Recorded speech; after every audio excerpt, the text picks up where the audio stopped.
Bom dia a todos e a todos.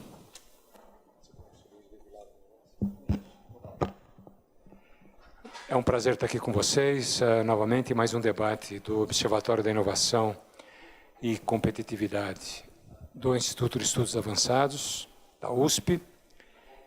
Queria agradecer a presença de todas e todos, e em especial a presença do Pedro Wąchowski, que é um dirigente empresarial dos mais importantes no país, é uma das principais lideranças da mobilização empresarial pela inovação, presidente do IED, presidente do conselho da Embrapi e também do conselho da ANPEI. Depois ele tem uma série de outras atribuições que eu, se ele quiser, depois ele lembra a vocês, mas a gente não teria tempo para falar os lugares que ele normalmente é chamado e convidado a participar. O Pedro é um amigo de longa data e tem um trabalho muito intenso na área de pensar o futuro, propostas, principalmente dentro do espírito da MEI, que não é bem uma instituição tradicional, como a gente conhece, de fazer pressão, reivindicações, mas é uma instituição voltada para fazer propostas e dialogar com o setor público e a sociedade brasileira. E o Pedro tem um peso específico bastante importante nessa discussão. Queria dar bom dia, então, a todos vocês, ao Pedro e aos internautas, às internautas que nos acompanham nesse momento, porque vocês sabem que a transmissão é ao vivo. Vou passar a palavra para o Pedro Wąchowski. Antes, eu só queria lembrar que vocês podem fazer perguntas ao longo da apresentação do Pedro, que pelo e-mail iearesponde@usp.br. Nós tivemos, na semana retrasada, a presença do Carlos Américo Pacheco, que é professor de Economia da Unicamp e atualmente diretor-presidente da FAPESP, falando sobre um tema semelhante ao que o Pedro vai falar, porque hoje é um pouco a visão empresarial, as propostas da MEI. O Pacheco falou muito sobre o programa da FAPESP, os programas e a atividade da FAPESP em relação à indústria 4.0, à manufatura avançada. Nós vamos ter a semana que vem, dia 12, quinta-feira que vem, às 10 horas da manhã, não às 11, às 10, aqui também, nesse mesmo espaço e no mesmo sistema de transmissão ao vivo, a presença do José Ricardo Roriz Coelho, que é vice-presidente da Fiesp e presidente da Biplast, Associação Brasileira da Indústria Plástica, e ele também vai falar sobre os planos da Fiesp para a indústria do futuro. A Fiesp vem fazendo uma série de estudos, uma série de pesquisas e tem para apresentar algumas sugestões para o empresariado, para a sociedade e para o governo. No mesmo sentido, a MEI, a CNI, esse debate está esquentando aqui no Brasil, e isso é um dado bastante importante. Então, só para vocês lembrarem, nós vamos ficar com quatro apresentações sobre esse tema.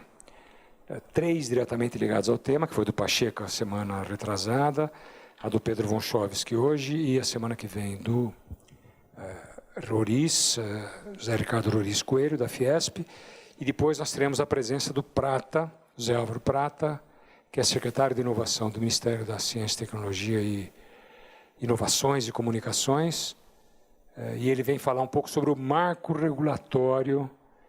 Houve modificações recentes, um decreto presidencial, mas também sobre o marco regulatório que regulamenta um pouco essas questões que nós vamos levantar, o Pedro vai levantar certamente, e que nós estamos debatendo já há algum tempo e que nós vamos avançar nessa discussão. Então, sem mais, gostaria de passar a palavra para o Pedro e sinta-se à vontade de fazer sua apresentação para os presentes, nessa seleta audiência, e para os nossos colegas que nos seguem pela internet. iearesponde@ Vocês fazem as perguntas que vocês quiserem. Muito obrigado. Muito obrigado, Glauco. É um prazer estar aqui, entre amigos. Eu queria dividir aqui. Primeiro, eu queria fazer um complemento à sua leitura, à sua gentil leitura do meu currículo. Você cuidou do acessório e não do essencial. O essencial é que são as minhas atividades empresariais. Então, depois de uma longa carreira de executivo, hoje eu sou membro do Conselho de Administração de diversas empresas. Sou conselheiro de 4 empresas no momento. A Ultrapar, chamado Grupo Ultra, onde sou vice-presidente do Conselho de Administração,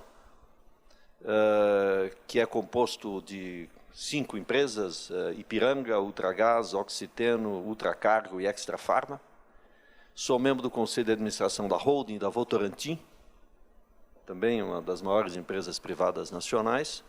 Sou membro do Conselho de Administração da Embraer e, finalmente, do Conselho de Administração de uma pequena empresa chamada CTC, Centro de Tecnologia Canavieira, que é, ao que me consta, a única empresa brasileira cujo objetivo é desenvolvimento de tecnologia, cuja razão de ser é desenvolvimento de tecnologia, que vai muito bem, obrigado, e que pretende abrir seu capital em mais 2 ou 3 anos, provavelmente na Bolsa, no Nasdaq, na Bolsa Americana. Bom, isto posto, eu queria dividir aqui a minha apresentação em 3 partes. Primeiro, tem um pequeno filme aqui de propaganda da MEI, preparada pela CNI, que eu queria passar, que é rápido, acho que são 4 ou 5 minutos. Depois eu queria, antes de falar propriamente da MEI, eu queria comentar um pouquinho sobre a indústria no Brasil. Que existe um debate acalorado sobre a necessidade e sobre a relevância da indústria do Brasil. E eu tenho visto com grande tristeza muitos economistas pregando que a indústria no Brasil é desnecessária. É bom de ter, mas não é imprescindível para o Brasil. Posição da qual discordo frontalmente e vou explicar um pouco por quê. Vamos então começar com um filmezinho, por favor?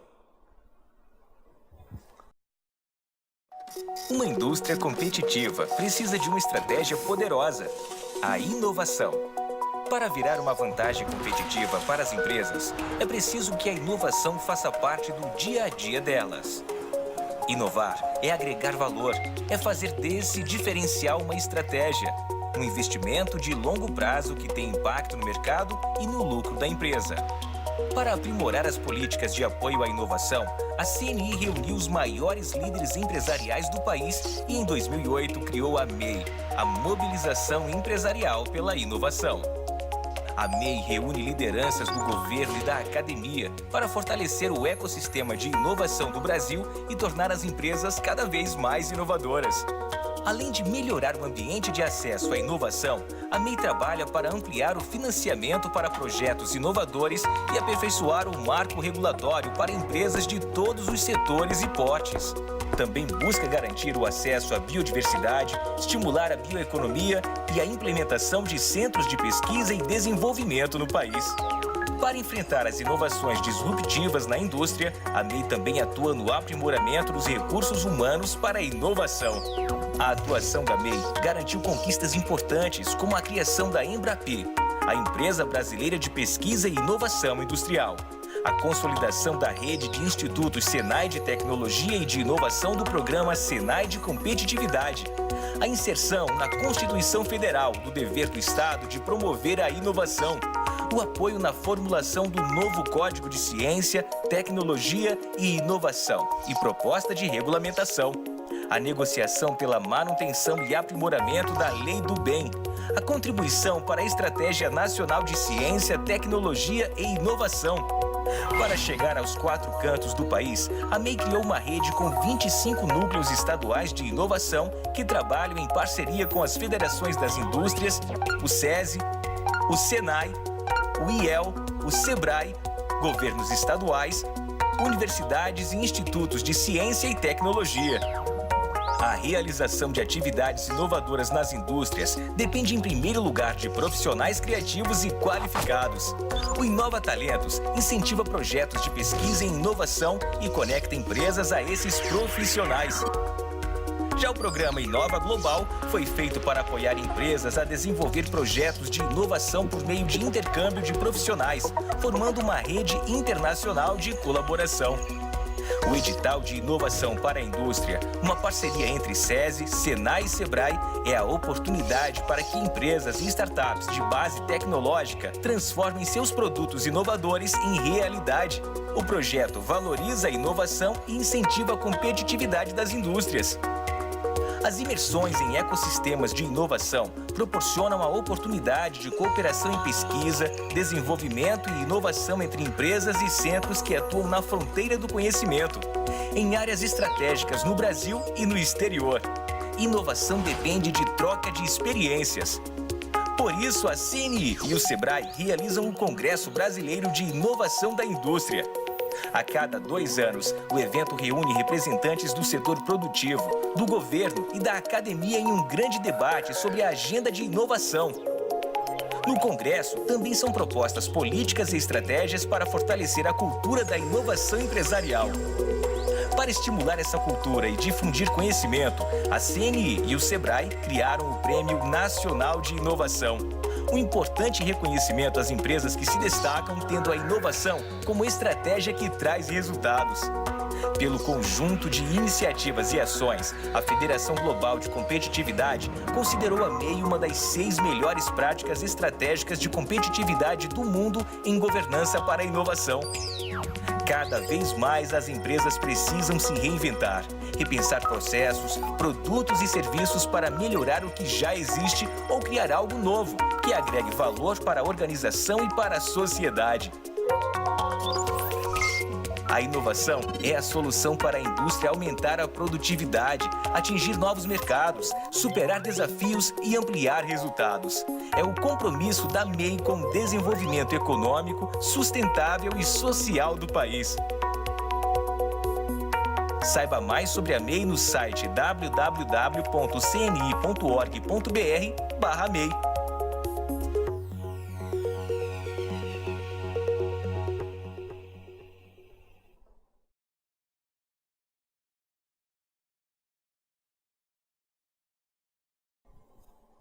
A primeira grande motivação da MEI, a MEI é uma iniciativa da indústria brasileira. E eu diria que foi uma iniciativa um pouco sui generis.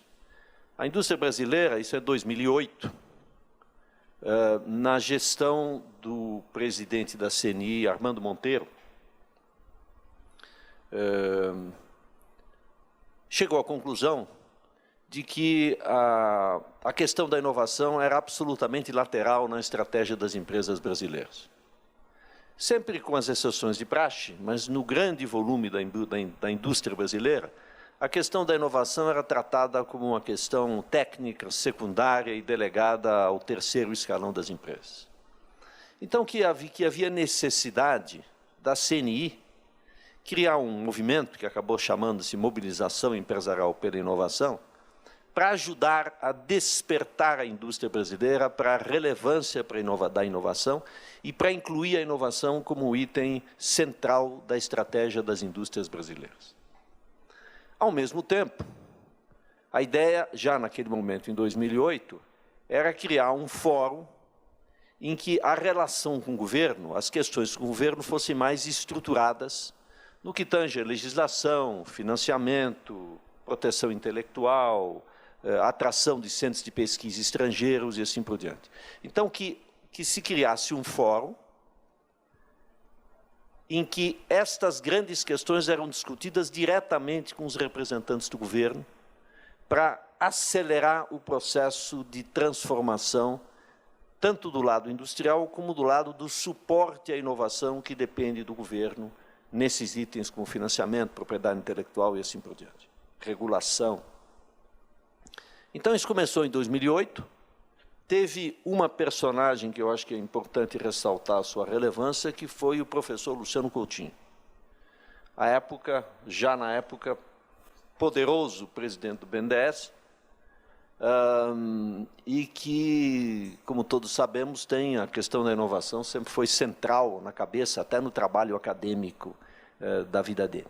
Então, na época, o apoio do BNDES na figura do Luciano e a presença física do Luciano em todas as reuniões da MEI, e a presença sempre do presidente da CNI, originalmente Armando Monteiro, e depois seguimos com o mesmo apoio do Robson Andrade, que é o atual presidente da CNI.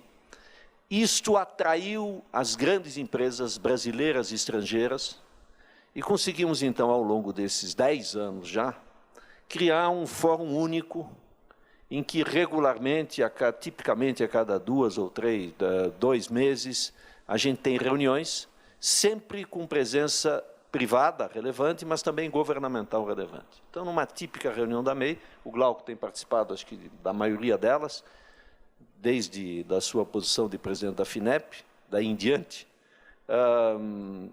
Normalmente, nas reuniões da MEI, a gente tem a presença de 1, 2 ou 3, às vezes, ministros de Estado.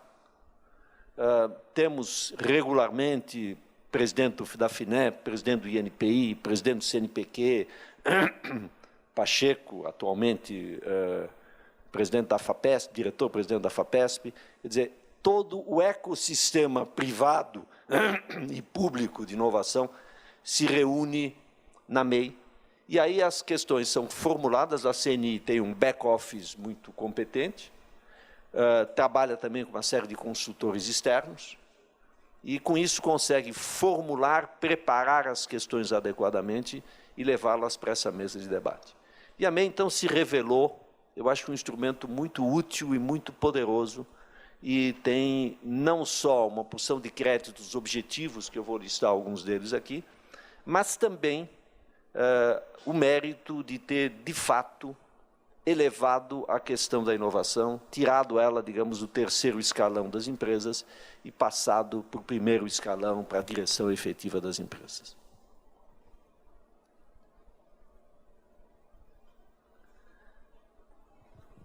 Então, na linha, a MEI se transformou nesse principal fórum de debate sobre inovação no país, reunindo tanto a parte empresarial como o governo e, em parte, também a academia.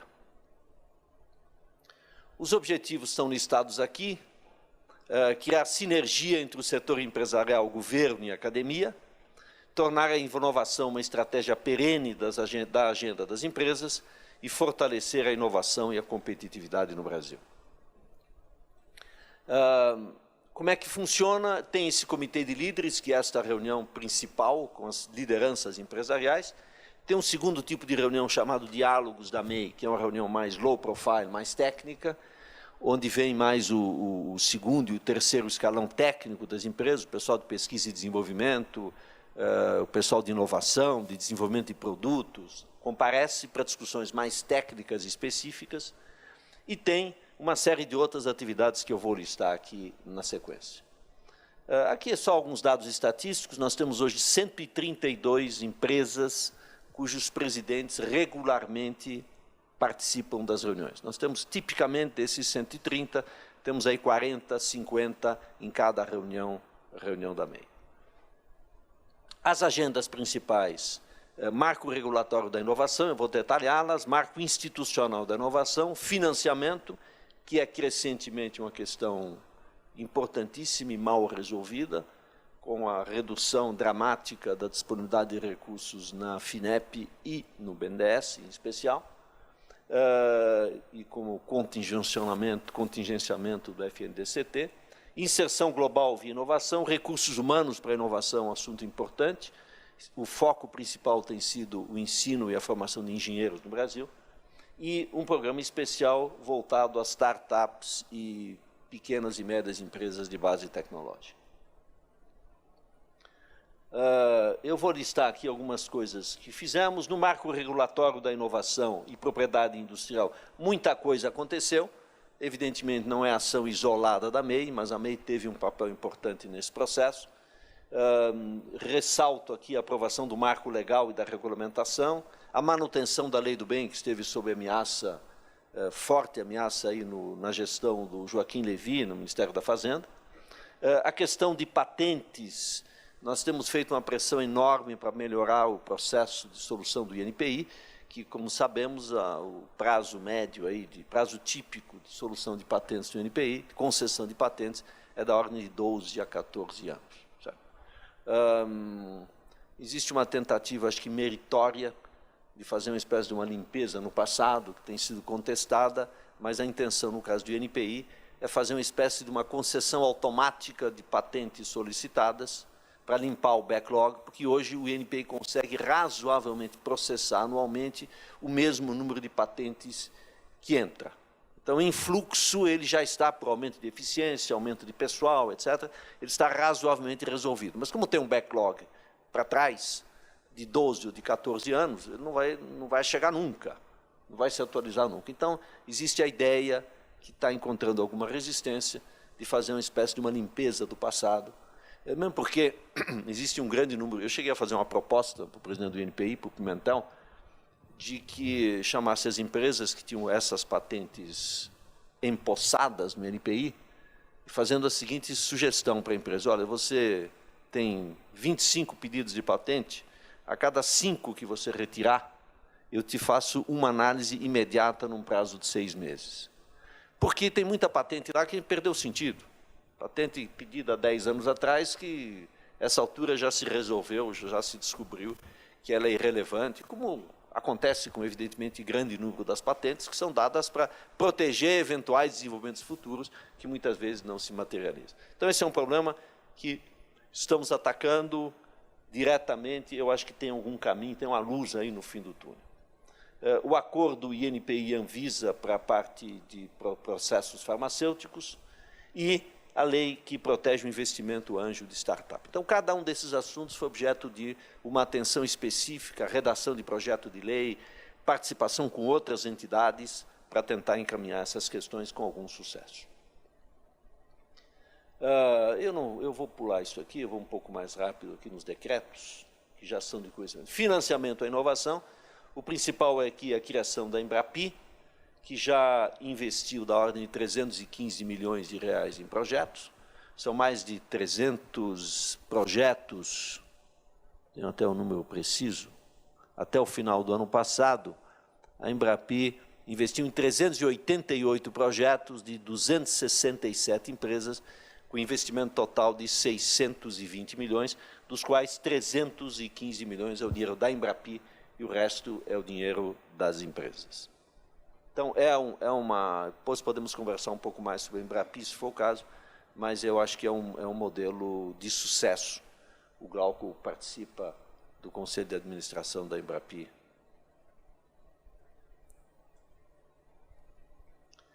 Inserção global via inovação, foram feitas 5 imersões em ecossistemas de inovação.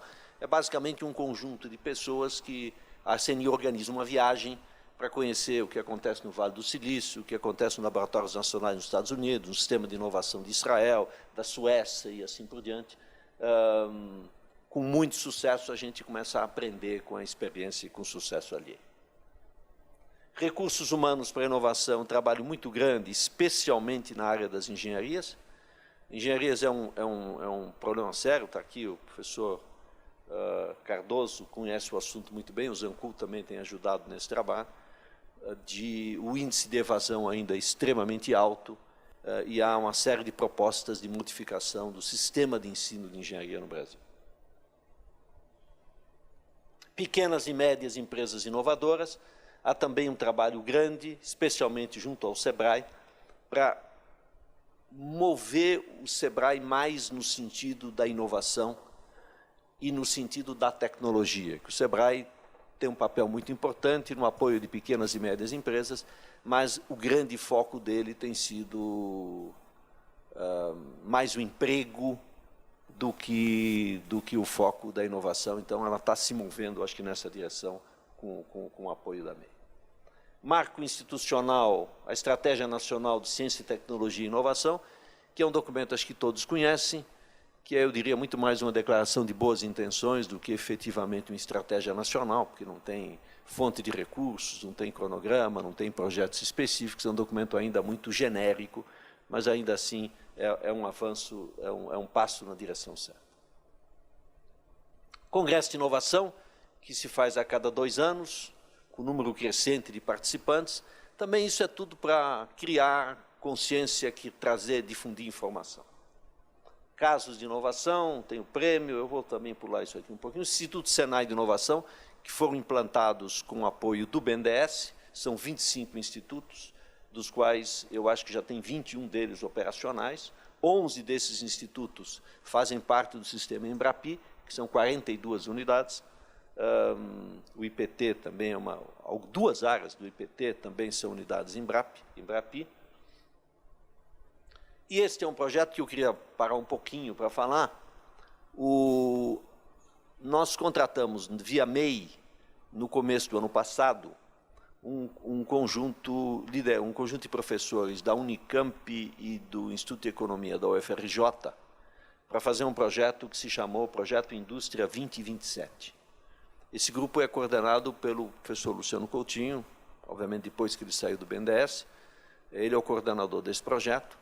Participam também o Ferraz, o Elias, o Davi Kupfer, pessoas também conhecidas aí da comunidade, e que basicamente vai se encerrar agora em meados deste ano, que este é o quadro talvez mais importante, que pega uma série de clusters tecnológicos, ou seja, grandes processos onde vão haver grandes mudanças, nanotecnologia, materiais avançados, armazenamento de energia, TICs, IoT, biotecnologia. Então, cada um desses setores está sendo estudado por especialistas estrangeiros e brasileiros para verificar quais impactos isso vai ter na indústria no Brasil, que impactos isso terá na indústria do Brasil e o que devemos fazer a respeito em termos tanto de estratégia empresarial como de ação de governo. Foi concentrado o trabalho em alguns focos, então, na agroindústria, nos alimentos processados, em insumos básicos, na siderurgia, em química, na química verde, petróleo e gás, águas profundas, alguns setores de bens de capital, aeroespacial na indústria aeronáutica, TICs, farmacêutica e bens de consumo. Porque não dava para abranger todos os setores industriais, foram escolhidos estes focos. Então, está se analisando o que acontece no mundo em relação a esses processos para cada uma dessas indústrias e o que nós devemos fazer para que a indústria brasileira não se torne obsoleta e aí sim desapareça em 2027. Então, esse é o projeto que acho que até o meio deste ano devemos ter recomendações tanto para o setor empresarial como para o governo do que deve se fazer para tentar catch up o atraso tecnológico da indústria brasileira. O que nós continuamos trabalhar neste ano 2018, neste marco regulatório da inovação, na questão do financiamento à inovação, inserção global via inovação, vai existir mais alguns programas de imersão nesses ecossistemas de inovação. Estados Unidos, Brasil, já foi, inclusive no começo do ano, Brasil, Israel, Itália, Suíça e Brasil novamente. Recursos humanos para a inovação ainda com foco na questão da engenharia. E falar um pouco do modelo de organização da área de ciência e tecnologia no Brasil, que está, obviamente, um pouco confuso, digamos, com muitas agências de governo, com o Ministério de Ciência e Tecnologia, com uma série de instituições desconexas, sem missão definida, sem objetivos definidos, desagregado. Então, há um trabalho em andamento para tentar propor algum tipo de organização um pouco melhor para o Sistema Nacional de Ciência, Tecnologia e Inovação. Esses são os desafios finais. Eu queria, acho que, terminar aqui, isso, e fazer só, antes de entrar aqui nos debates, o terceiro ponto que eu queria comentar um pouquinho é sobre a questão da importância da indústria no Brasil. E, para o meu espanto e um pouco para o desalento, o que me parece uma questão óbvia, tem sido foco de grande debate no Brasil, especialmente aí dos economistas ditos liberais. A indústria no Brasil, a indústria de transformação no Brasil corresponde hoje a 12% do PIB. Já foi 25% em 1985. Agora, quando ela foi 25% em 85, o PIB do Brasil era de 220 bilhões de dólares. O PIB agora, em 2016, é 1 bilhão e 800 milhões de dólares. Ou seja, 1 trilhão e 800 bilhões de dólares. Ou seja, o PIB se multiplicou por 8 e a participação da indústria no PIB caiu à metade. O que ainda significa que a indústria cresceu 4 vezes entre 1985 e 2016. E a tendência da redução percentual do peso da indústria no PIB é uma tendência mundial, pela relevância cada vez maior do setor de serviços e, no caso brasileiro, pelo peso crescente do setor de agronegócios. Então, a despeito do Brasil, da indústria de transformação no Brasil representar 12% do PIB, 40% das exportações vêm da indústria de transformação, 27% dos tributos, dos impostos recolhidos em União, Estados e municípios vêm da indústria de transformação, 20% do emprego é da indústria de transformação, e 2/3 da pesquisa, segundo a Pintec, 2/3 da pesquisa e desenvolvimento do setor privado vem da indústria de transformação no Brasil. Então, além do que, em termos de trabalho, o emprego na indústria de transformação é muito mais formalizado do que no resto da economia e é muito melhor remunerado do que no resto da economia. Os maiores salários médios da economia brasileira estão na indústria de transformação. E cerca de 87% dos empregados da indústria de transformação têm carteira assinada. Então, imaginar um país como o Brasil, baseado exclusivamente em serviços de agropecuária, de onde vêm os empregos, os impostos e mais. É impossível manter uma atividade agropecuária moderna sem indústria. Quer dizer, não existe agropecuária sem defensivo agrícola, sem sensor, sem equipamento para plantar, para colher, para processar, para transportar, para transformar. Quer dizer, o que viabiliza a agricultura é a indústria que está ao redor da agricultura. Não existe setor de serviços sem uma infraestrutura industrial tecnológica forte, que, em última análise, é industrial.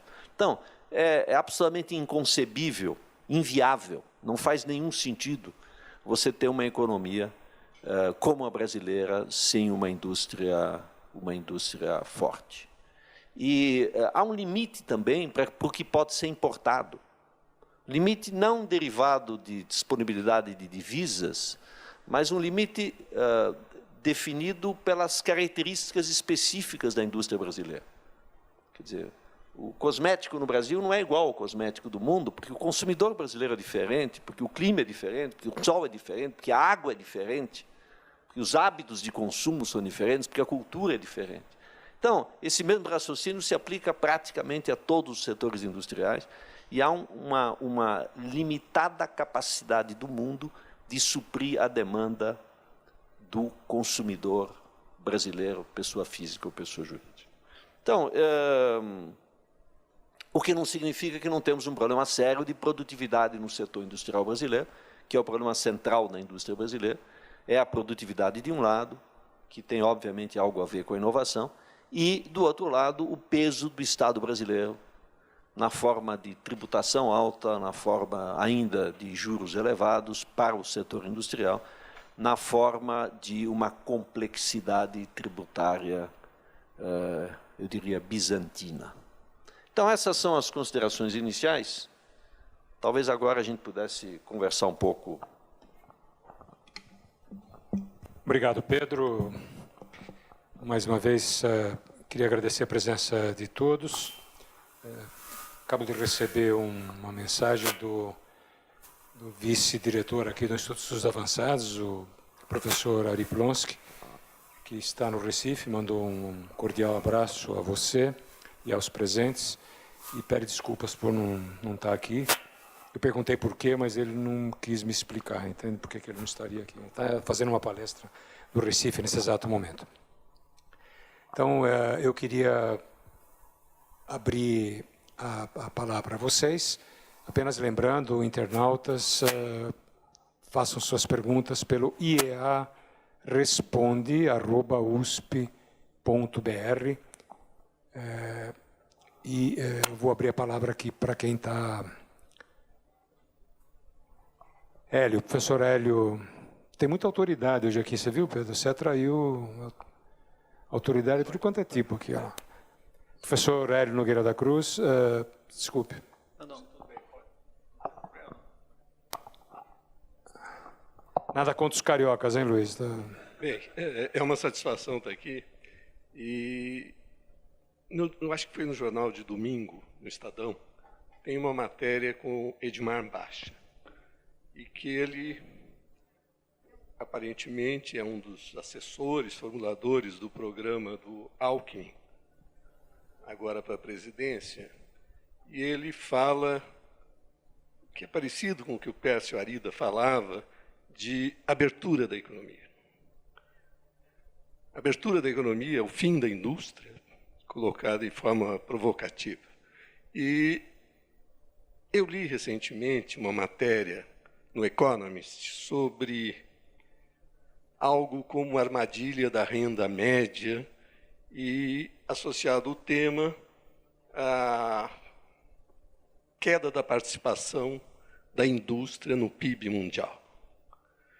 Ali tem uma resenha de várias posições e tem um truque, na minha opinião, que se a gente faz uma média aritmética simples da participação no PIB dos vários países, cai a indústria nesse percentual. Agora, se olhar o PIB mundial, que seria uma média ponderada com a China, aí não cai. Então, a polêmica de queda da participação da indústria no PIB mundial estaria longe de resolvida. Então, esse pessimismo talvez não se justifique com tanta facilidade, assim como não se justifica a armadilha da renda média que um país como o Brasil estaria condenado. A polêmica é muito mais complexa do que o que se ouve de uma maneira geral. Então, as perguntas são: abertura e o futuro da indústria no PIB mundial. Para começar a conversa.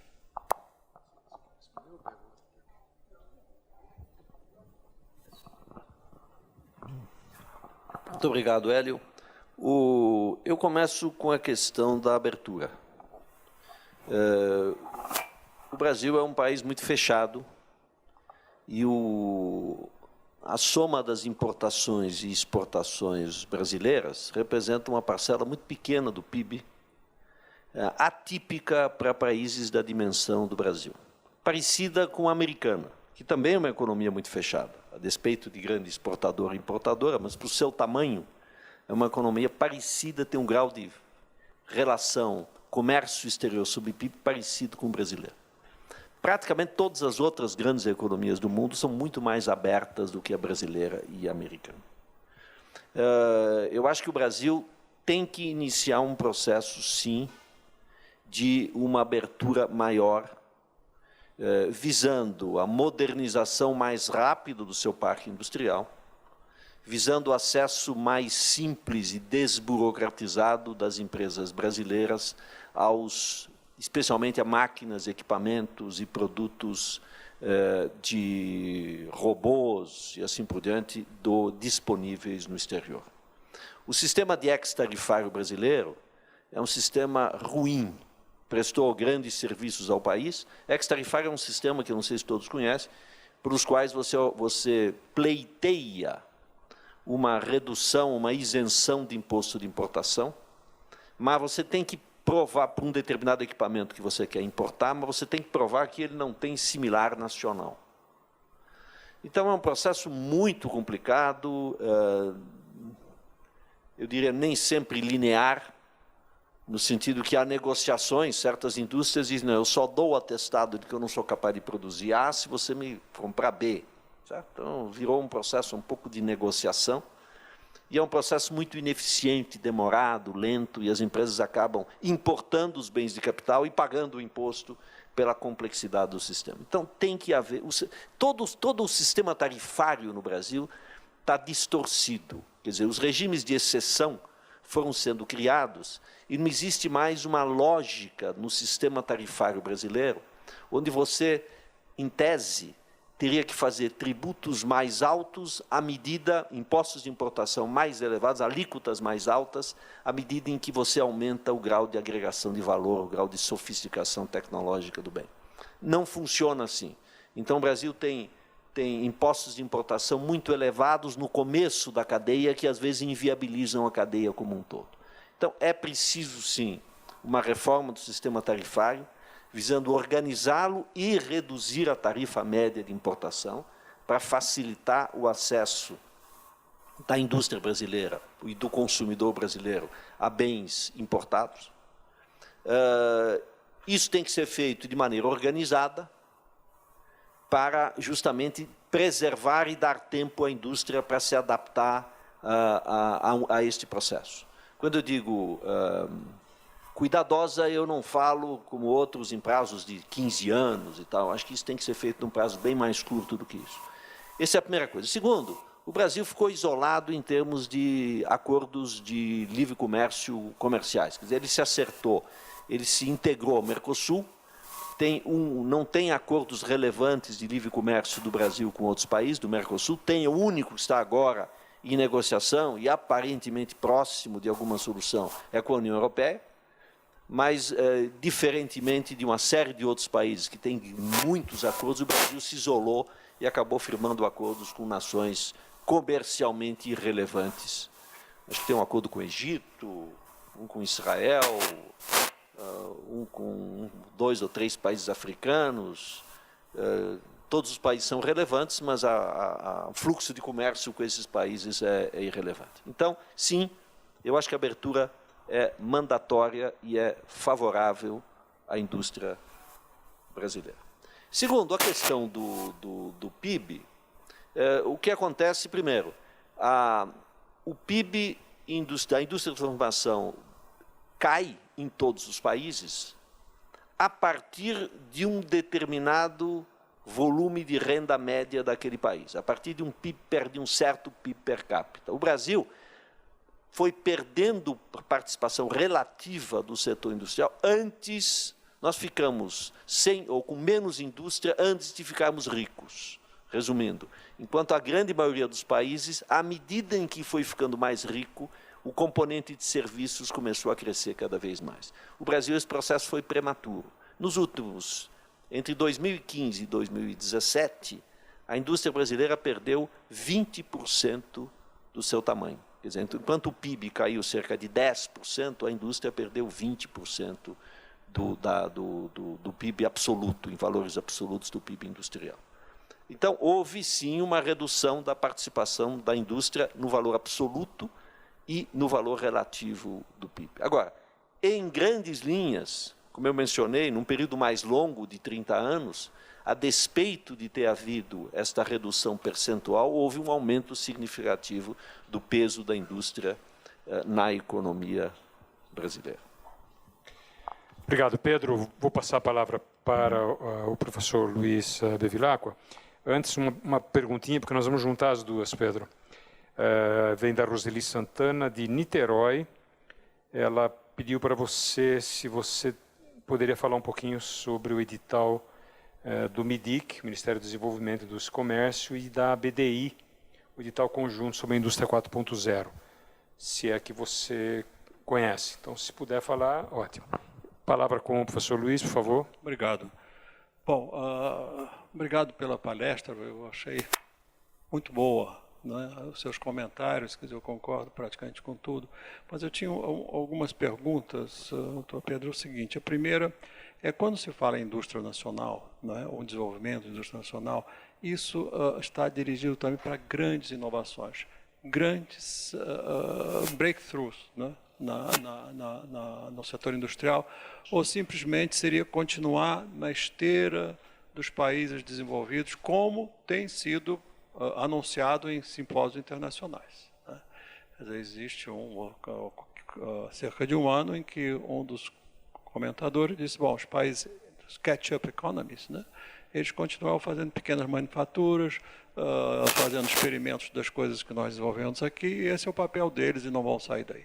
Então, isso é um avanço, pode-se caminhar nesse sentido. No entanto, a minha pergunta, então, a primeira seria essa, quer dizer, nessa sua envolvimento com tantas agências e tantas iniciativas, pensa-se em saltos tecnológicos, de fato, que possam levar o Brasil a uma posição de dominar certas tecnologias que só eles sabem disso. Porque nós estamos num limite.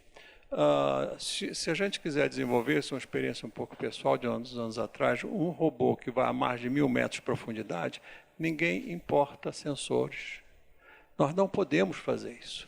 Quer dizer, todas essas tecnologias em desenvolvimento no mundo estão aprisionadas, né, por questões militares, etc. Então, essa seria a minha pergunta. Qual é a perspectiva que o senhor tem em mente?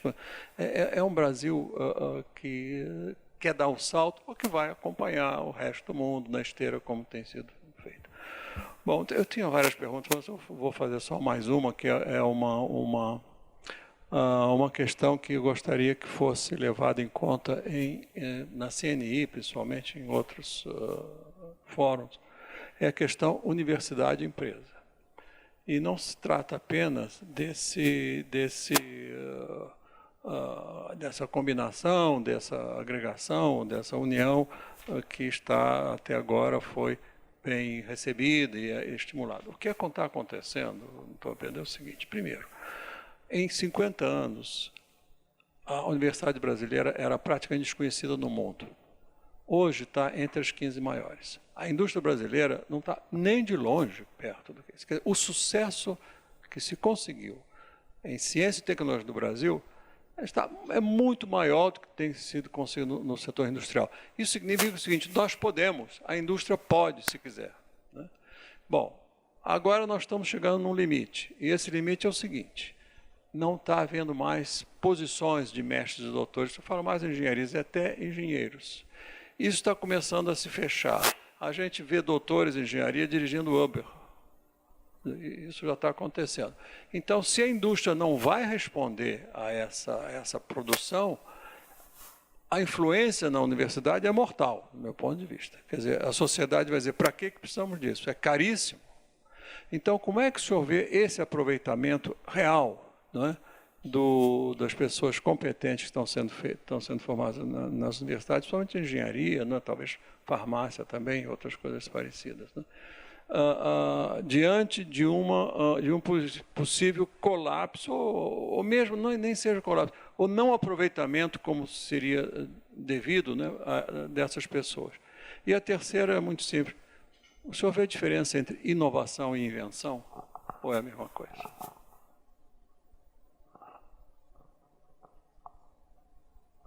Pedro, por favor. Tudo bem, são uma porção de questões aí muito interessantes. Começar, evidentemente, pela última, que acho que é a mais simples, né? Inovação é uma invenção que foi ao mercado e que gerou um produto novo, um processo novo, ou atendeu alguma demanda nova do consumidor. De invenção temos muitas e uma parte delas se transforma em inovações. Essa é a definição, eu diria, consagrada, a distinção consagrada entre a invenção e a inovação. Daí é que se diz que a inovação é feita necessariamente no setor empresarial, que é quem tem o vínculo com o mercado. A invenção é feita na academia ou na própria indústria, mas é feita muitas vezes na academia e se transforma em inovação na medida em que é transferida para o setor industrial. Eu diria que hoje a grande maioria do trabalho de pesquisa e desenvolvimento no setor industrial brasileiro é de natureza incremental. Há algumas exceções, as exceções são conhecidas, são campos em que o Brasil tem uma vantagem competitiva e, em decorrência, tem uma indústria forte. Há uma relação direta entre investimento, inovação e rentabilidade. Recentemente, o Valor Econômico publicou uma lista das 150 empresas mais inovadoras do Brasil. E nós fizemos no IED uma análise dos resultados dessas empresas. E elas estão, 80% dessas empresas têm uma lucratividade acima da mediana do seu respectivo setor. Aí, a pergunta clássica é o seguinte: qual é a causa, né, qual a relação causal? Em que direção está a relação causal? Eu estou convicto que a relação causal é primeiro rentabilidade e depois inovação. E, a partir daí, se cria um círculo virtuoso. Então, a rentabilidade gera recursos que as empresas de visão levam ou aplicam em pesquisa e desenvolvimento, gerando inovação, gerando novos produtos, gerando diferenciação de mercado, gerando custos mais baixos, que, por sua vez, aumenta a rentabilidade. Aí cria-se um círculo virtuoso, que é exatamente o oposto do que acontece com grande parte da indústria brasileira, onde o círculo é o contrário. A indústria é pouco rentável, não gera recursos suficientes para inovar, fica mais velha, menos competitiva, menos produtiva, seus produtos vão perdendo posição de mercado, ela vai ficando ainda menos rentável, portanto, encolhe e até que ao fim desaparece. Então, há o círculo virtuoso e o círculo vicioso da inovação. E tem alguns exemplos interessantes. Vamos pegar o setor de intermediação financeira no Brasil. Eu acho que todos estamos de acordo que é um dos setores tecnologicamente mais desenvolvidos do Brasil e do mundo. Não há, no mundo, sistema bancário tão eficiente como o brasileiro. Certamente, muitos de nós aqui já tentamos fazer uma transferência bancária nos Estados Unidos. É um pesadelo. É um pesadelo. Leva semanas. Né? Extremamente complexo. Não existe sistema bancário como o sistema brasileiro. Não existe sistema informatizado como o sistema brasileiro. Não existe um sistema friendly, amistoso com o cliente, como o sistema financeiro brasileiro. Por quê? Causas são diversas. Inflação elevada exigiu no passado um alto grau de sofisticação, complexidade tributária exigia um alto grau de sofisticação, mas, acima de tudo, a rentabilidade do sistema financeiro gerou recursos suficientes para que eles investissem agressivamente na modernização, na inovação, e hoje, como conclusão, o sistema financeiro é extremamente saudável, o que sobrou. Não esqueçam que ficaram mais de 200 bancos pelo caminho aí nos últimos 30 anos. Mas os que sobraram foram extremamente inovadores, estão no estado da arte e vão provavelmente sobreviver por muito tempo a despeito das grandes modificações do sistema de intermediação financeira do mundo. Então, o que é causa e o que é consequência é sempre difícil de ver, mas a rentabilidade da indústria brasileira, o professor Roca, ligado aqui à FIP, faz um trabalho muito interessante, onde ele verifica a evolução da relação do retorno sobre o investimento das empresas comparado com seu custo médio ponderado de capital. Evidentemente, o retorno deveria ser sempre superior ao custo médio ponderado de capital das empresas, que é o que faz a empresa gerar valor. A geração de valor é normalmente vista com uma diferença entre o retorno da empresa e o seu custo médio ponderado de capital. Muito bem.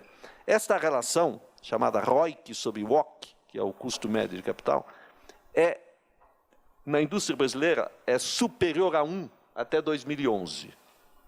A partir daí ela cai, hoje deve estar da ordem de 0,6. Ou seja, a indústria brasileira não retorna o capital, o que significa que o industrial que aplicar no mercado financeiro no Brasil tem uma rentabilidade, na média, maior do que aplicá-lo numa atividade industrial. Então, a rentabilidade da indústria brasileira é baixa. E eu acho que a principal razão do baixo índice de inovação da indústria brasileira é a sua rentabilidade baixa. Então, o sistema financeiro tem uma rentabilidade alta e é grande inovador. Vamos pegar um outro segmento industrial, celulose e papel, ou celulose, para ser preciso. A indústria de celulose no Brasil é a mais moderna do mundo, extremamente competitiva, por uma série de razões, inclusive climáticas, mas também por ter dominado genética, por ter dominado os processos industriais, por ter dominado o sistema mecanizado de colheita de árvores e assim por diante. Então, a indústria de celulose no Brasil é rentável e é inovadora. É inovadora porque é rentável, e é rentável porque é inovadora. Então, existem outros múltiplos exemplos que a gente podia dar. Nestes setores em que o Brasil tem vantagens competitivas, os breakthroughs são mais prováveis. De resto, é verdade, substancialmente são inovações incrementais. O Glauco, aqui meu ilustre vizinho, foi autor de uma ideia revolucionária de criação das plataformas do conhecimento, que era uma forma de se criarem núcleos de pesquisa, desenvolvimento e inovação, acoplando a academia com a empresa na origem, com uma visão de longo prazo, em um conjunto pequeno de segmentos selecionados em que o Brasil teria algum tipo de vantagem competitiva, para criar essas indústrias competitivas a longo prazo no Brasil. Infelizmente, precocemente afastado de suas funções governamentais, o Glauco não conseguiu que esse processo decolasse. Enquanto não tivermos algum tipo de investimento massivo em inovação, esta realidade não vai mudar substancialmente. É evidente que há uma série de outras questões ligadas à rentabilidade da indústria no Brasil, que eu já me referi, a complexidade, dificuldade de operar no Brasil, a legislação complexa, trabalhista, assim por diante. Então, o doing business em Brasil tem sempre um índice extremamente baixo. Então, enquanto a gente também não simplificar a vida do industrial brasileiro, o progresso será lento. É uma condição necessária. Obrigado, Pedro. Eu vou passar a palavra para o Cardoso, quer falar. Antes de você... Bom, tudo bem, pode falar. Só queria anunciar o seguinte, os internautas que quiserem fazer, e as internautas que quiserem fazer perguntas, iea.usp.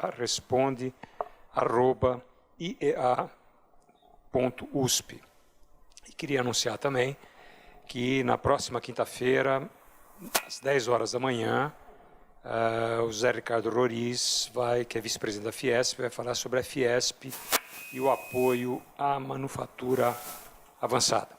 Por favor, Cardoso. Bom dia, Pedro. É um prazer aqui ouvi-lo novamente. Eu não podia perder essa oportunidade. Mas o meu assunto você já sabe qual que deve ser. Eu quero comentar com você a questão justamente da educação em engenharia e o papel que a MEI, junto da CNI e o Conselho Nacional de Educação, estão realizando no sentido de obter novas diretrizes curriculares para as escolas de engenharia. Quer dizer, é um trabalho já de fôlego, já de longo tempo, e já estamos no final dela, no qual essas diretrizes aí vão ser consagradas. Então, eu queria comentar com você, em função do cenário que você colocou, a importância da engenharia nessa questão da inovação. Quer dizer, nós somos um país que formamos algo em torno de quanto? 5 engenheiros para cada 10 mil habitantes. E nós temos aí uma certa eficiência dessa quantidade de engenheiros que nós formamos. Países desenvolvidos, esse índice chega-se a 20. Forma-se por habitante 5 vezes mais do que nós. E eles têm emprego. Isso que é curioso. Eles têm emprego. Nós formamos poucos engenheiros comparado com índices internacionais e eles não têm emprego. Quer dizer, os nossos estudantes se formam e conseguiu emprego, aquela batalha, e isso já está há algum tempo ocorrendo. Teve aquela febre do PAC, início do governo Lula, que depois o castelo caiu e voltamos novamente ao mesmo cenário. Isso está se repetindo já há décadas, de modo que tem afastado os jovens dessa profissão. Quer dizer, essa é a realidade, né? O jovem vê que, ao se formar, vai ter uma dificuldade enorme de conseguir emprego, ele não vai pegar, encarar e fazer um curso de engenharia para fazer. Agora, na minha opinião, eu acredito que também as escolas de engenharia estão praticando um modelo de ensino que também não está acompanhando aquilo que está ocorrendo no exterior. Quer dizer, o nosso modelo de ensino ainda é aquele em que o aluno, ao fazer um curso de engenharia, tem que sofrer, vai lá para sofrer, tá certo? Para ficar levando pancada, tal, um índice de reprovações absurdo, índice de evasão enorme, tá claro? Quer dizer, algo que não acontece em profissão alguma no mundo inteiro, mesmo nas engenharias, não é assim, né? Então eu creio que isso aí afasta. Nós não estimulamos os nossos estudantes a praticar aquilo que você tanto prega, que é a inovação. Nós ensinamos o aluno a passar de ano, né? Ele não tem nenhum estímulo para pegar ser alguém criativo, que inove, que está pensando em abrir sua empresa. Os exemplos que nós temos, a gente conta nos dedos, aconteceu aquilo, aconteceu aquilo. Quer dizer, isso tem que ser o dia a dia das escolas de engenharia. Nós temos vários inovadores aí, são emblemáticos até, mas são poucos. São poucos. Vários deles, inclusive, já foram para o exterior. Quer dizer, você julga que a MEI, né, os empresários, conseguiriam motivar novamente os nossos alunos a pegar, fazer um curso que de fato é aquele que o mundo precisa. Quer dizer, são os engenheiros que no fundo vão estar aí encarar esse desafio do desenvolvimento. A engenharia foi considerada a profissão do século XXI no mundo inteiro, menos aqui, né? Então eu gostaria de ouvi-lo, você que faz parte, membro integrante, ativo, né, nessa questão das diretrizes curriculares, como que a MEI e a CNI estão vendo isso? Desculpe, Pedro. Posso, se me permite, você quer responder ping-pong, se prolonga mais, certo? Obrigado, professor Cardoso. Professor Cardoso é ex-diretor-geral da Escola Politécnica aqui da USP. Obrigado pela colocação sobre a questão da engenharia. E queria passar para o Cláudio, que é presidente do CIETEC aqui, que é a incubadora da USP. Por favor, fazer pergunta. Eu estou juntando as duas para facilitar um pouco o fluxo de resposta. Foi bom juntar porque tem similaridade. Na verdade, o Pedro colocou aqui no início algumas áreas, alguns temas que fazem parte dos desafios da nova indústria, não é? Nanotecnologia, informática, tem vários novos materiais, enfim. E aí também alguns setores industriais que o Brasil tem uma certa competência ou uma presença maior. E falou também, num duas suas transparências, no índice 4, ao menos mostrou aqui, que um dos protagonistas desse movimento seriam as startups, poderiam ser as startups. Então, a minha pergunta, juntando aqui com a anterior, com o Cardoso, é como as indústrias poderiam usar ideias e startups nascentes com potencial do negócio para ajudá-las nessa trajetória de melhoria da sua competitividade e melhoria nos seus processos de inovação. Mais ou menos o que, resumindo, é o seguinte: nós temos uma quantidade enorme de profissionais sendo formados nas nossas escolas. Cardoso falou que hoje pode ser que nós não estejamos formando o engenheiro de amanhã. Um dos itens que eu acho que o engenheiro de amanhã deveria estar sendo preparado é ser empreendedor. É fazer com que ideias que eles tenham possam virar startups ou empresas, desde que exista alguém olhando e fazendo mentoria delas de acordo com as suas necessidades, que é a indústria que quer chegar onde você disse que deveríamos chegar.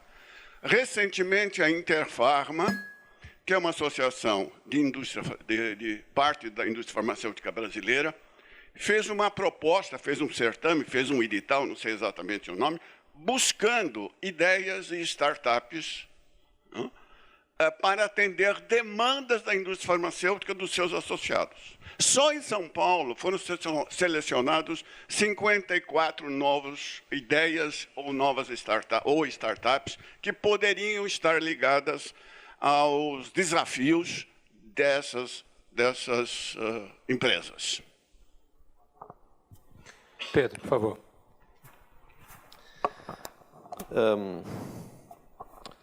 O ensino de engenharia no Brasil tem muitos problemas. O primeiro problema é a qualidade, com as exceções de praxe, no qual, obviamente, preciso incluir a veneranda Escola Politécnica, minha alma mater. Com as exceções de praxe, o ensino de engenharia no Brasil é ruim, que gera um grau de evasão enorme, e o que gera um distanciamento entre a qualidade da oferta, ou a natureza da oferta, e a natureza da demanda. Ou seja, formam-se engenheiros para o mercado que não existe e não se formam os engenheiros para o mercado que existe. Que é um mercado onde a capacidade de comunicação, a capacidade de improvisação, a capacidade de empreender são cada dia mais essenciais. Agora, não nos iludamos, quer dizer, nos últimos 10 anos, houve uma derrocada de alguns grandes setores industriais que eram enormes demandantes de engenheiros. Então, os dois óbvios são Petrobras. Então, a Petrobras, que tinha um programa de investimentos da ordem de 50 bilhões de dólares por ano, isso caiu dramaticamente nos últimos anos, com um significativo impacto em toda a cadeia de suprimento para a indústria de petróleo e gás. Há alguma expectativa de que isto venha a ser retomado com a presença crescente de empresas privadas no setor de exploração e produção de petróleo, desde que tenhamos uma política inteligente e transitória de conteúdo nacional, que é outra destas que está hoje em discussão, e corre o risco de simplesmente desaparecer com uma visão, eu diria, simplista. E essa é as políticas de conteúdo nacional existem nos Estados Unidos, na Noruega, na Holanda, todo mundo tem, e elas são transitórias e visam a fornecer uma base industrial para que esses setores possam progredir, investir e crescer no Brasil. A mesma coisa acontece com infraestrutura. Então, houve uma redução dramática do volume de obras de infraestrutura no Brasil, pela redução do tamanho do Estado, pela implosão da maioria das grandes empreiteiras brasileiras, por duas razões, por razões que ignoraram todos os preceitos de ética, de um lado, e pela razão que o Estado deixou de ter capacidade de investimento, agora que recentemente o sistema de concessões e PPPs permite a reativação do setor de construção de infraestrutura no Brasil. Faltam, é verdade, as empresas que estão se reconstruindo ou estão surgindo novas. Então, isso aconteceu. Eu acho que esse trabalho que está sendo feito de repensar o ensino de engenharia tem que ser rápido, e a expectativa é que isso gere mudanças suficientes para aproximar a natureza da demanda com a natureza da oferta. E, no mesmo sentido, uma fonte importantíssima de emprego, ou de ocupação, mais do que emprego, para engenheiros recém-formados são as startups de base tecnológica, que é um processo que eu vejo crescendo no Brasil, com muito corporate ventures, ou seja, muitas empresas estabelecendo suas próprias instalações e fomentando empresas nas suas áreas de interesse, né? isto eu acredito que é também um processo importante. E há um terceiro fator, complementando talvez o que o Bevilacqua tinha perguntado, que é a ação do Estado. Por que a Embraer produz o melhor e mais moderno avião de transporte do mundo, chamado KC-390? É, de longe, o melhor avião do mundo. Por quê? De onde é que ela obteve os recursos para desenvolver um projeto que levou 10 anos? Uma encomenda do governo brasileiro. O governo brasileiro contratou o desenvolvimento do KC na Embraer e fez uma encomenda inicial de aviões da Embraer. E é assim no mundo todo, isso não é uma invenção brasileira. É a única forma de desenvolver um avião do zero, desse tamanho, dessa complexidade, é com uma encomenda de governo. Então, o governo encomendou o desenvolvimento e depois encomendou um lote inicial de aviões que, não se iludam, em mais 3, 4, 5 anos, o KC vai ser o avião de referência de transporte militar e civil no mundo, substituindo o C-130, que está obsoleto. Por que o Brasil tem agora um conjunto de insumos farmacêuticos produzidos localmente? Uma empresa como a Cristália. Por que ela existe? Como é que ela foi? E muitas outras, Nortec. Por que elas existem? Encomendas governamentais.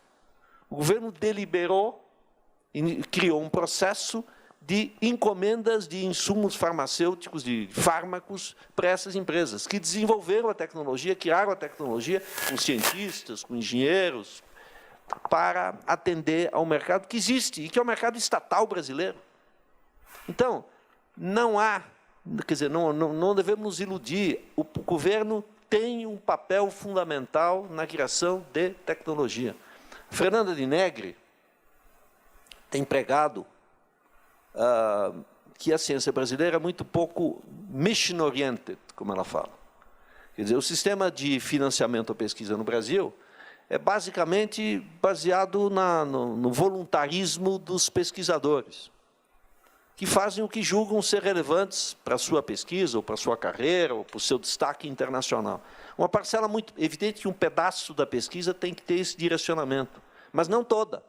Então, um número cada vez maior de trabalhos de ciência e tecnologia deviam ser mission-oriented, com um determinado objetivo em mente, e aí sim haver um financiamento de longo prazo, que é um pouco o que a FAPESP tenta fazer no CEPIDS.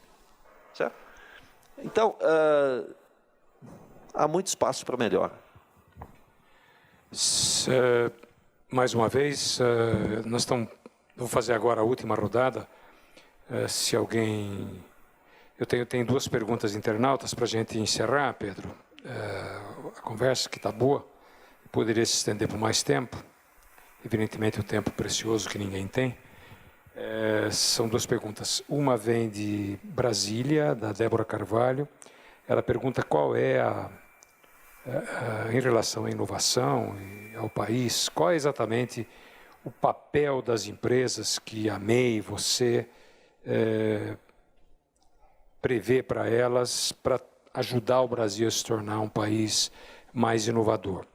E a segunda pergunta é de Luiz Latifi. Ele está perguntando, em função da turbulência política do país, se a indústria brasileira está pondo o país, entre parênteses, esperando as eleições, ou ela já está trabalhando para tentar engatar uma marcha mais rápida após outubro de 2018.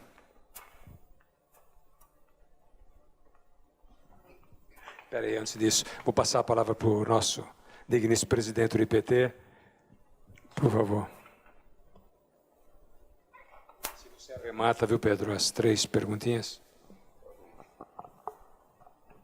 Estou imaginando que o Landgrave vai fazer só uma, tá? Não, em meia hora eu explico o que eu quero. Sobre Embrapi, é uma oportunidade para a gente falar sobre isso também, você está lá. É uma experiência importante, né, do fomento à pesquisa no Brasil. E como você disse, são 650 milhões de reais investidos em 4 anos, eu acho, né? é pouco, né? Quer dizer, então, você acha que a demanda da indústria por pesquisa, quer dizer, você que está lá dentro, você acha que está sendo ainda tímida? Enfim, pegamos a crise e a crise explica tudo? Ou não? Existe uma timidez ainda associada com aquela sua explicação da rentabilidade? Pedro, por favor. Muito bem, vamos começar pela Embrapi, que é um assunto sempre fascinante, né? Eu acho que a Embrapi, ela representa uma mudança de postura das instituições de ciência e tecnologia no Brasil. A Embrapi hoje são 42 unidades, no começo eram 3, depois foi crescendo à medida dos editais. Mas o que uma instituição de ciência e tecnologia necessita para ser uma unidade Embrapi e, portanto, poder receber o dinheiro e atrair projetos do setor privado? Necessita, primeiro, provar que tem competência para desenvolver produtos e processos novos. Segundo, capacidade de prospectar as empresas e mostrar às empresas as suas capacitações e que tipo de projetos ela tem condições de fazer. Ou seja, não é um trabalho passivo, como é o trabalho hoje da grande maioria das instituições de ciência e tecnologia no Brasil, um trabalho passivo de esperar a indústria se aproximar. É um trabalho ativo. Uma condição necessária para se transformar numa unidade Embrapi é apresentar um plano de trabalho onde ele procura o setor industrial na sua área específica de atividade e apresenta as suas competências e apresenta o tipo de projetos ou processos ou produtos que ele pode desenvolver para o setor privado. É uma mudança de mindset, uma mudança de mentalidade das ICTs. É por isso que o processo é lento, que hoje, quando se abre um edital da Embrapi para admitir 5 novas unidades, aparecem 40.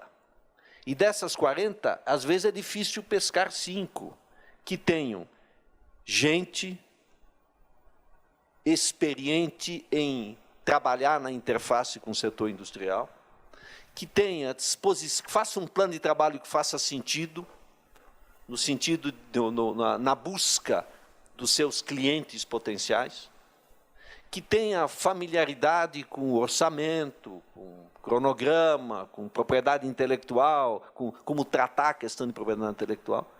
Então, a Embrapi está mudando a mentalidade dessas instituições. Então, hoje nós já temos 42 unidades Embrapi, uma parte disso são unidades Senai, tirando aqui devem sobrar umas 25 unidades que não são nem Institutos Federais de Educação, nem do Senai, 25 instituições que aprenderam a trabalhar com o setor industrial. Nem todas, porque nós já descredenciamos uma primeira e provavelmente vamos descredenciar mais 2 que viraram unidades Embrapi, mas que não conseguiram criar este mercado, digamos assim, para si. Né?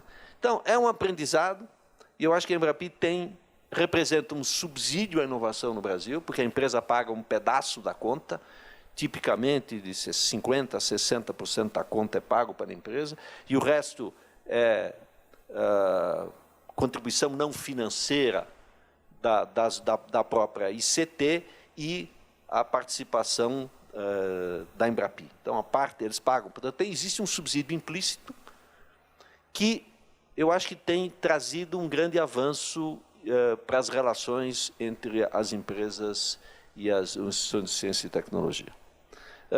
Respondendo um pouco aqui as perguntas para finalizar dos internautas, né? Primeiro, hoje, depois de uma recessão que nos tirou 10% do PIB em 2 anos, um ano 2017 praticamente flat, 1% de crescimento de PIB, um ano de 2018 de um crescimento muito baixo da economia. A indústria brasileira tem um excesso de capacidade instalada.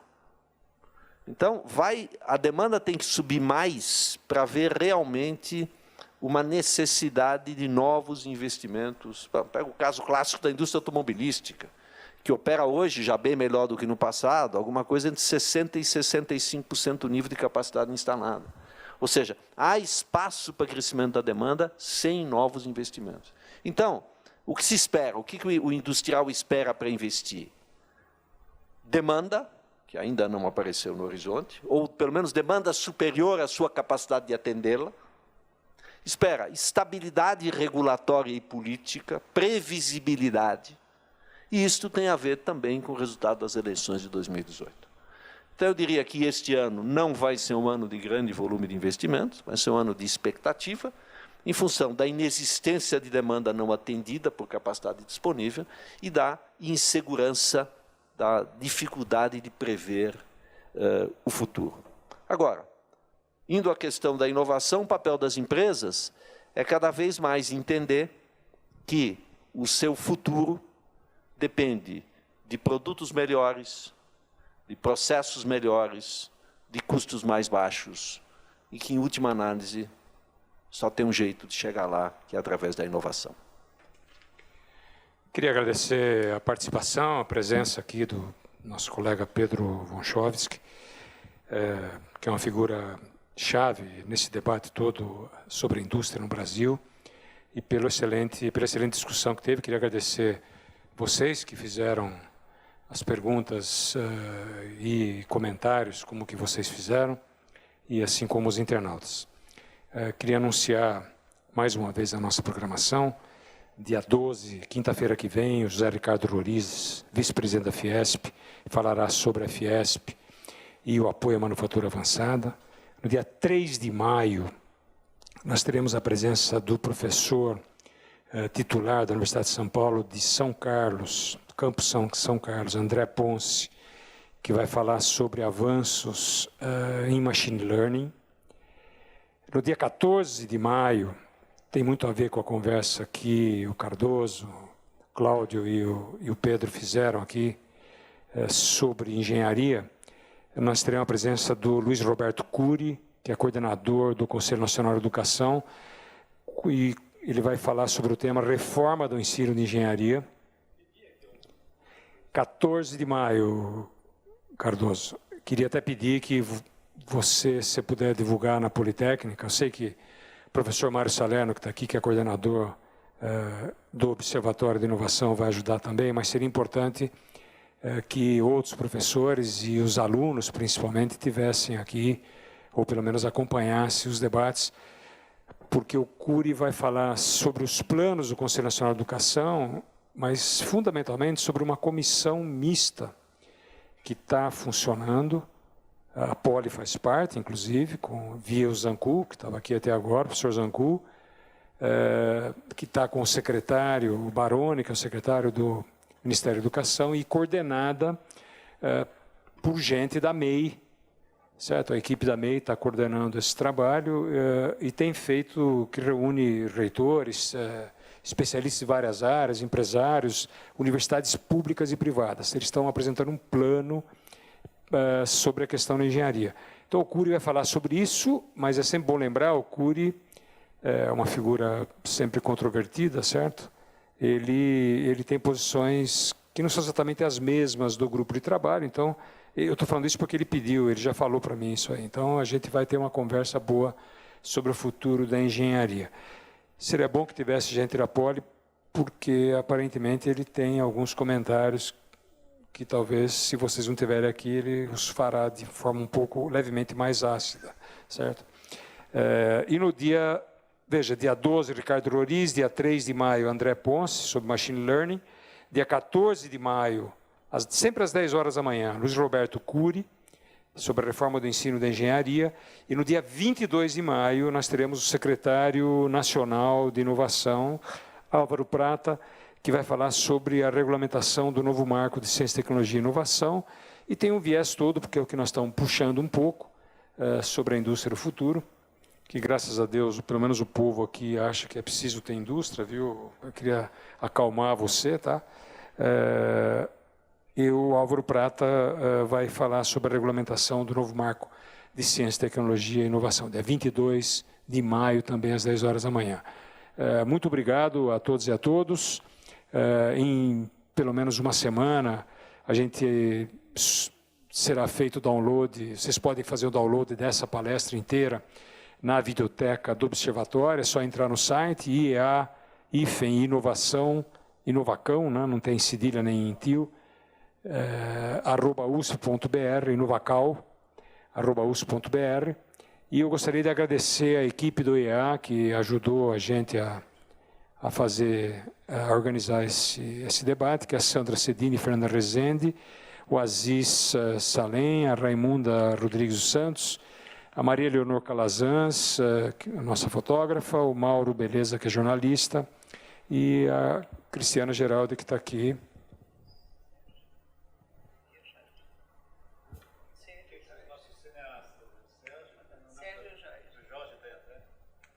E o Sérgio, o Jorge, tá bom, desculpe, que sempre estão lá. Muito obrigado.